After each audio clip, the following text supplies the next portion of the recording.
Muy bien, como lo habíamos anunciado tras la pausa, estamos con el doctor Pedro Cateriano, ex premier de la República y analista político, y hoy vamos a conversar sobre todo esto, lo que ha sucedido en estos últimos 2 días, de este inicio de juicio de la presunta organización criminal que lidera Keiko Fujimori y 46 investigados, entre ellos dueños de bancos, empresarios y todo ese tema. Hemos visto pues esta exposición que ha tenido el fiscal para sustentar algunos argumentos que se tiene ahí. Se lo ha cuestionado porque en cierto momento parecía una declaración política más que una exhibición de prueba, pero creo que quien tiene la mayor prestancia para orientarnos sobre la percepción de este juicio es el doctor Pedro Cateriano. Doctor, bienvenido al programa. Muy buenos días, encantado de estar nuevamente en su programa. ¿Cuál es su análisis sobre estos 2 días que hemos tenido? Casi todos los peruanos han tenido un automático viendo el inicio de este juicio oral de Keiko Fujimori y 46 investigados. A ver, hay dos aspectos, ¿no? El de fondo y el de forma. En cuanto al de fondo, yo reitero mi posición jurídica, que es la misma de siempre, ¿eh? No es por conveniencia política, no es porque ahora conviene, no, es por una cuestión de principios. Cuando se ordenó la detención de Ollanta Humala, por el mismo concepto de recibir financiamiento ilícito para su campaña presidencial, los fujimoristas festejaron esta detención. Específicamente Keiko Fujimori, es fácil ubicar ese tuit. Sí, sí, sí. Y en ese contexto, ellos forzaron la interpretación legal del financiamiento ilegal de las campañas como lavado de activos. Este hecho yo lo hice notar a fujimoristas, a priistas y a todos, pues era absolutamente infantil pensar que solo había dado órdenes una empresa que venía contratando desde el primer gobierno de Alan García solo a un candidato. Les dije que estaban jugando con fuego, que esto iba a terminar involucrándolos a todos. Pero bueno, el tiempo transcurrió. Con mi gabinete, cuando el 95% del país aplaudía la detención de Ollanta Humala, con mi gabinete, fui a la prisión, con la casi totalidad de los que formaron parte de mi gabinete, para desde la puerta de la prisión donde estaba detenido Ollanta Humala, decir lo que acabo de reafirmar a lo largo de los años, que recibir donaciones ilícitas no estaba tipificado como delito en ese momento. Correcto. Es decir, volvemos al principio de la legalidad, que es fundamental en el derecho penal. ¿En qué consiste ese principio? En lo siguiente: no hay delito, no hay prueba sin ley previa escrita. Nos puede parecer muy mal. De hecho, resulta vergonzoso y condenable que Ollanta Humala, que Keiko Fujimori, que Pedro Pablo Kuczynski, que los apristas, etcétera, hayan recibido plata ilícitamente y no la hayan declarado y le hayan mentido a la gente. Eso es absolutamente censurable, imperdonable, vergonzoso, pero no es delito. ¿Por qué no era delito? Esa es la pregunta que nos tenemos que hacer en ese entonces. Porque era la fórmula que tenían todos los partidos para financiar sus campañas. Y los políticos sabían que a los empresarios no les gustaba dar su nombre y figurar como donantes. Es lo que ocurre en las democracias sólidas, por ejemplo en los Estados Unidos. Sí, claro. Un empresario dona y figura que es donante. Esa es una señal de transparencia. Pero eso no existía. La ley que tipifica como delito el financiamiento ilegal de las campañas es posterior a esos hechos que acontecieron. Entonces, desde el punto de vista legal, este caso va a ser muy interesante, porque la situación de Keiko Fujimori va a depender de lo que previamente los jueces determinen en el juicio de Ollanta Humala, que es el que se está tramitando con anterioridad a este que recién se ha iniciado. Doctor Pedro, doctor Pedro, en esa contingencia que usted está exponiendo, y para no perder este concepto que usted desarrolla, yo le hago la pregunta, como abogado y como funcionario que ha sido, y ha estado en la campaña, ha sido parte de la estructura de la campaña de... No, usted no ha estado en la campaña, sino que ha sido parte del gobierno de Ollantumala. Como un candidato, cuando soy Dionisio Romero, le entrego 17 millones de dólares a la campaña. Yo no sé como candidato si el origen de ese dinero es lícito o no, porque yo conozco al personaje, es un empresario y todo, y es de suponer de que el dinero sale de su fondo, de su dinero. Pero la fiscalía trata de entender que ese dinero es de fondo ilícito, cuando el señor Dionisio Romero tiene una empresa por más de varios años en el país y el dinero es propio de su trabajo. ¿Cómo se puede tipificar eso un fondo ilícito? Ahora, adicionalmente, el señor Dionisio Romero Paoletti ha declarado que el dinero lo sacaba de la bóveda del Banco de Crédito. Sí. O sea, ahí va a ser bien difícil desvirtuar ese cargo. Ahora, es un escándalo que esto Sí, haya sí. ocurrido, que Keiko Fujimori, etcétera, etcétera, ahí no tienen, ahí reitero, no tiene ninguna justificación. Todos los candidatos presidenciales han mentido, todos los partidos han usado la mentira, y eso es pues lo que crea la desconfianza, la falta de credibilidad, la ausencia de credibilidad y el desprestigio hoy en día de la casi totalidad de partidos y candidatos. El uso de la mentira con total impunidad. Pero vuelvo a lo mismo, principio de la legalidad en el derecho penal. No hay delito, no hay pena sin ley previa escrita. Y ese es el argumento de fondo. Ahora, los propios fujimoristas, reitero, forzaron la figura del financiamiento ilegal como si fuera lavado de activos. Y el lavado de activos sabemos que se sustenta en el origen. Si el origen es ilícito de esos fondos, hay lavado de activos. Pero si el origen es ilícito, no hay la figura de lavado de activos. Y ese va a ser un tema central durante este proceso de administración de justicia, repito, previamente en el caso de Ollanta y ahora en el caso de Keiko Fujimori. Doctor, Eso en cuanto al fondo. En cuanto a la forma, realmente tragicómico, ¿no? Este tema de la llegada del ex marido de Keiko Fujimori protagonizando este besuqueo es una romántica, ¿no? propio de una telenovela de último nivel, de última categoría, ¿no? O el hecho que el propio fiscal se presente con un chaleco antibalas. Es decir, una tragicomedia, ¿no? Creo que revela de alguna manera el proceso de la degradación de la política peruana y esta coyuntura política absolutamente vergonzosa en donde no hay credibilidad en el gobierno, en el parlamento.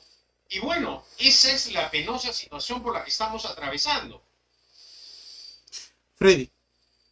Doctor, sí, justo en esta línea yo le quería hacer dos preguntas. La primera, ¿usted recuerda algún caso de los últimos años, de algún fiscal que ha visto un caso contra algún político que haya ido a una sesión con chaleco antibalas? Y otra pregunta adicional, si considera que se está tomando la justicia para una parte sí, para la otra parte no, porque como usted lo menciona y como siempre lo reiteramos acá, la gran mayoría de expresidentes, de políticos, de gobernadores, están inmersos en temas de corrupción, incluso han sido reelegidos, pero muchas veces el Poder Judicial, la Fiscalía, hace su trabajo a medias, porque agarra a un 2%, a un 5%, a la mitad, como se dice, de lo que está ocurriendo. Esto se debe a un tema de justicia, a la falta de valores, se necesitan reformas, o eso ya se debe a, como decir, a venganzas políticas y no a una imparcialidad al momento de efectuar la justicia.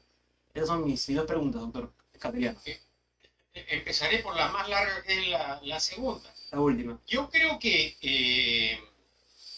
tiene que ver mucho la judicialización de la política, ¿no? Vemos, por ejemplo, cómo el Parlamento encubre actos ilícitos, el actual Congreso, ¿no?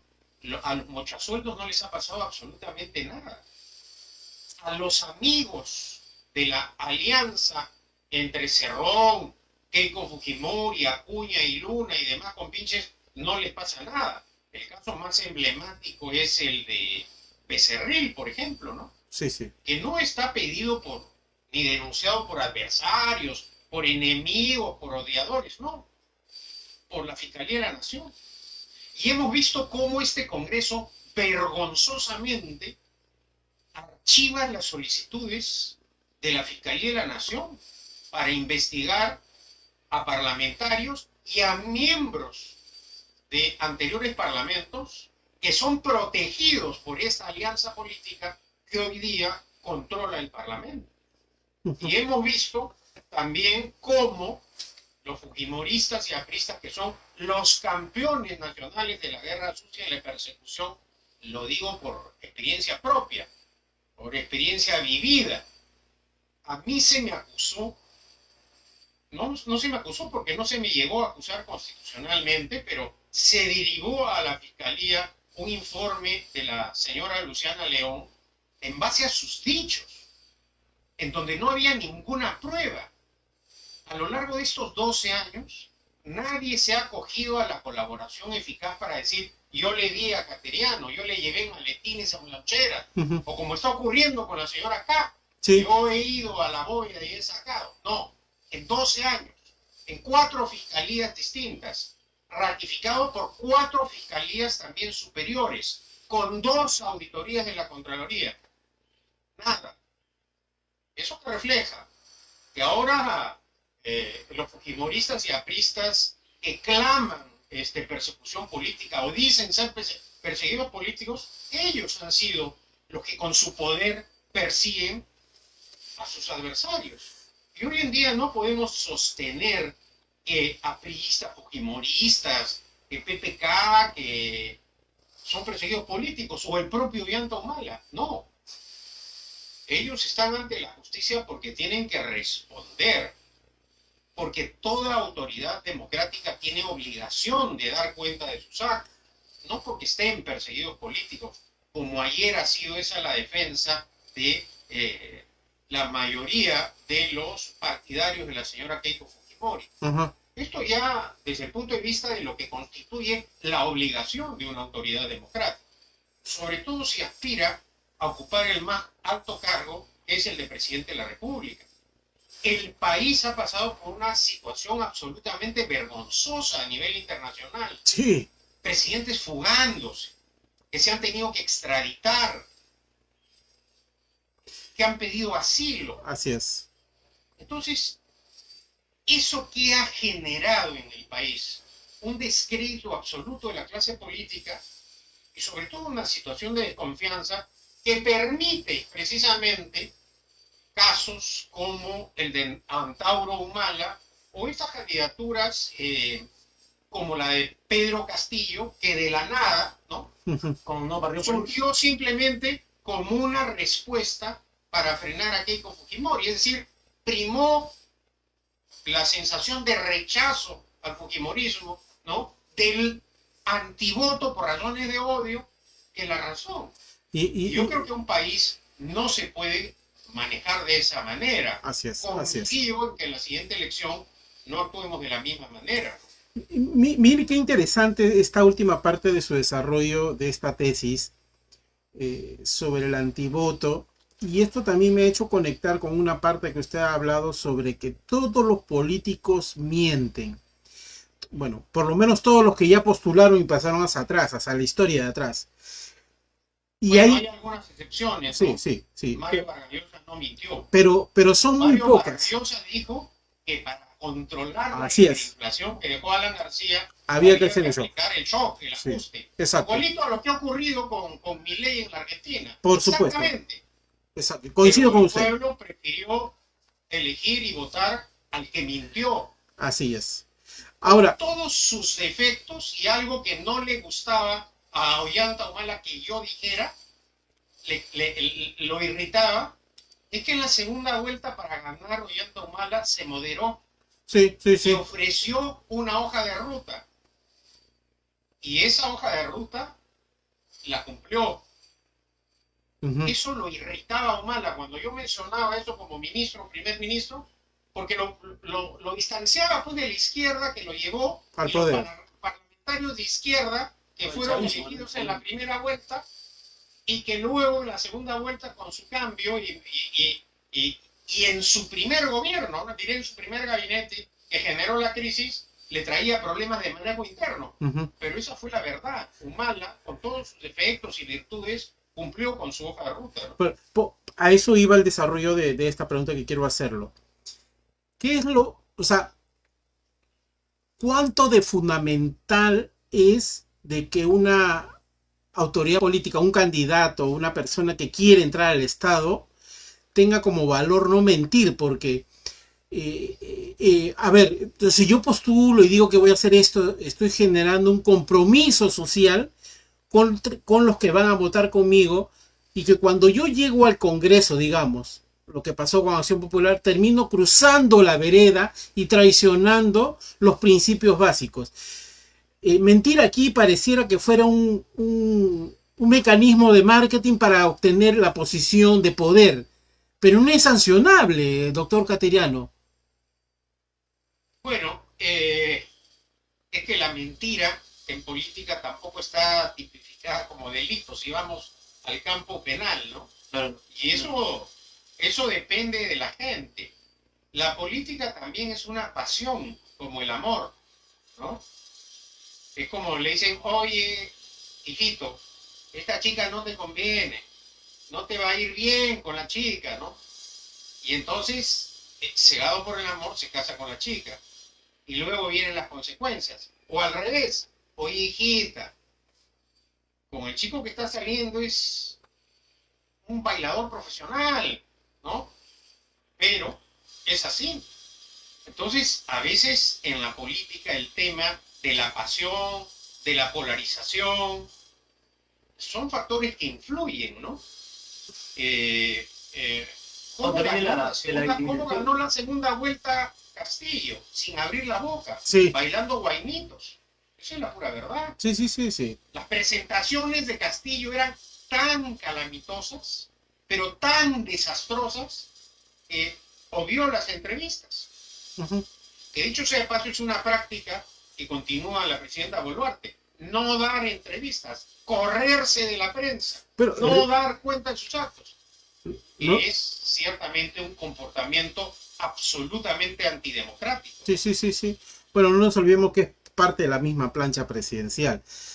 Exactamente. Ahora, quiero tener su opinión sobre esta decisión que ha tomado el Poder Judicial en reponer a los miembros de la Junta Nacional de Justicia y ordenando, bueno, la palabra lo estoy poniendo yo, que el Congreso no se meta más con la Junta Nacional de Justicia.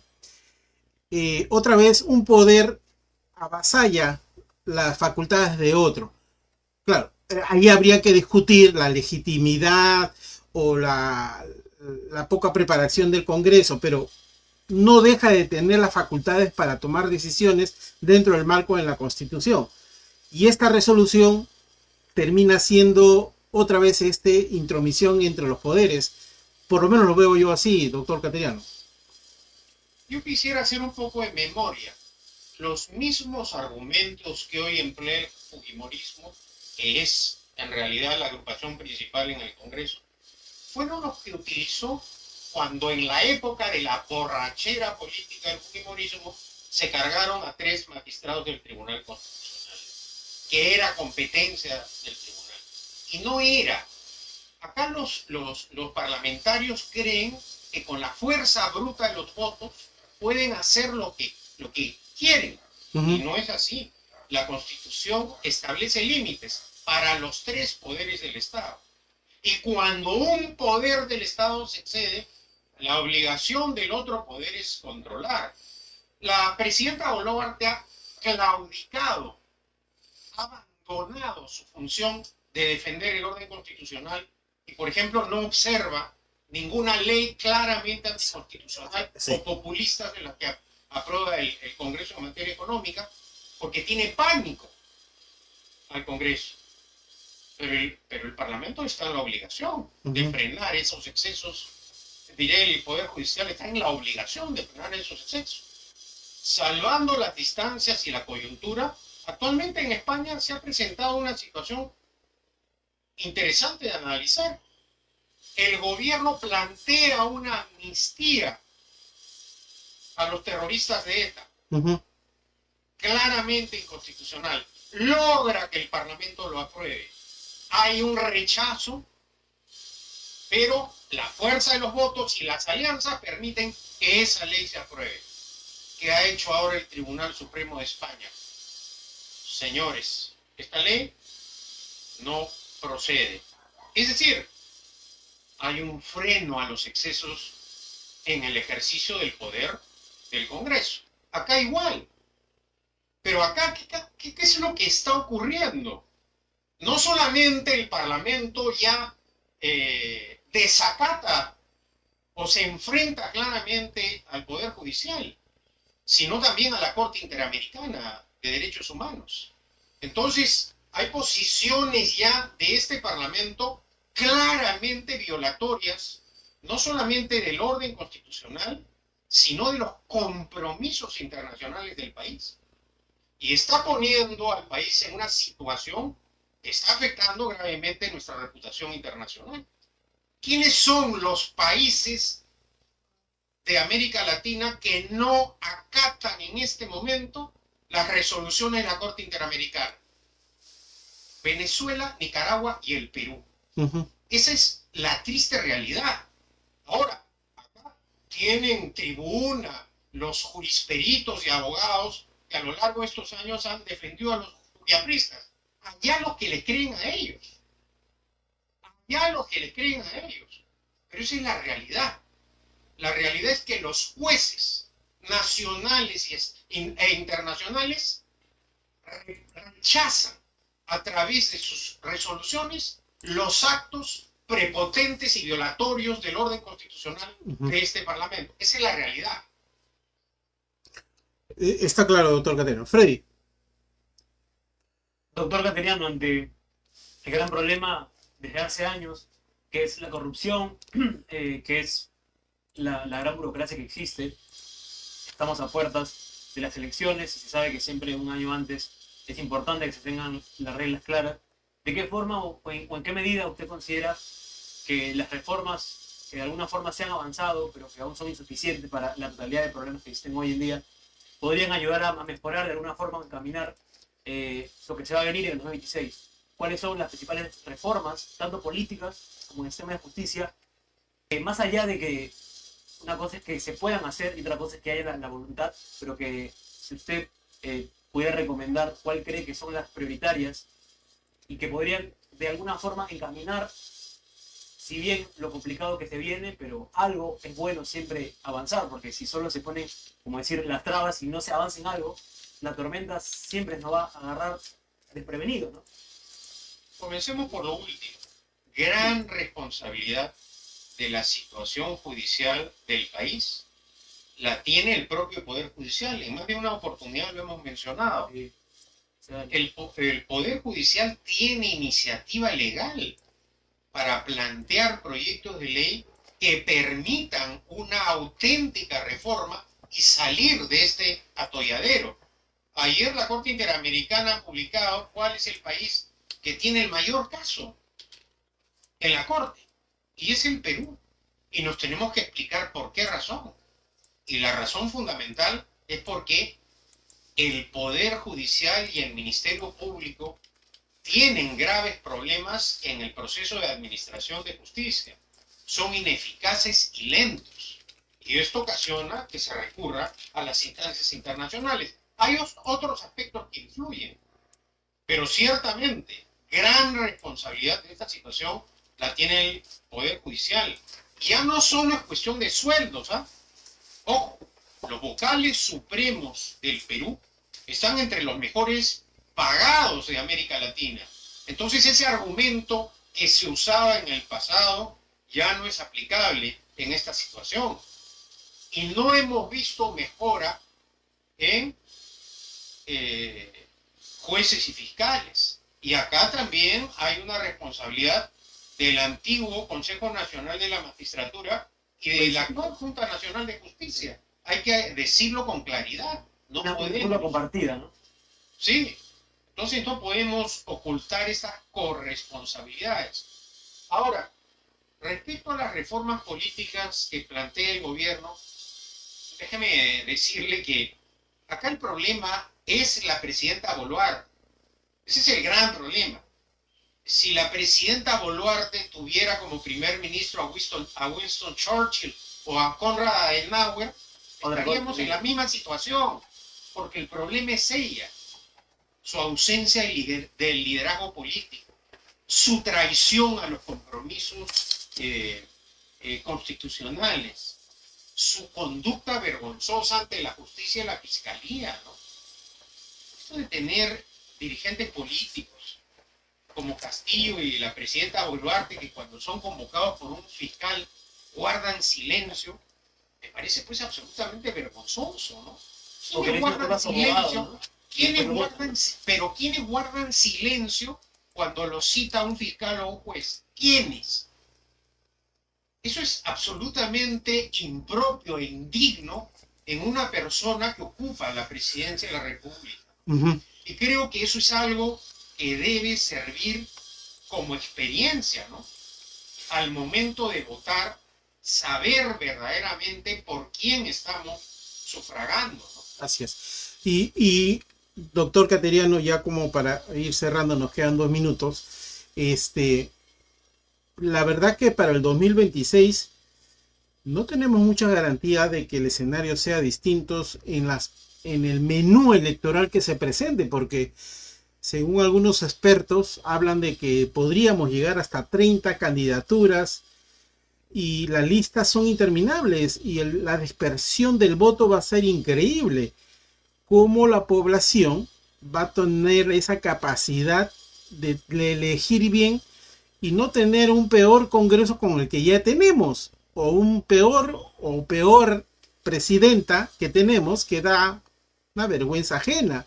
Entonces, ¿qué es lo que viene para el 2026 de lo que usted ha podido evaluar? Bueno, van a ser unas elecciones cruciales.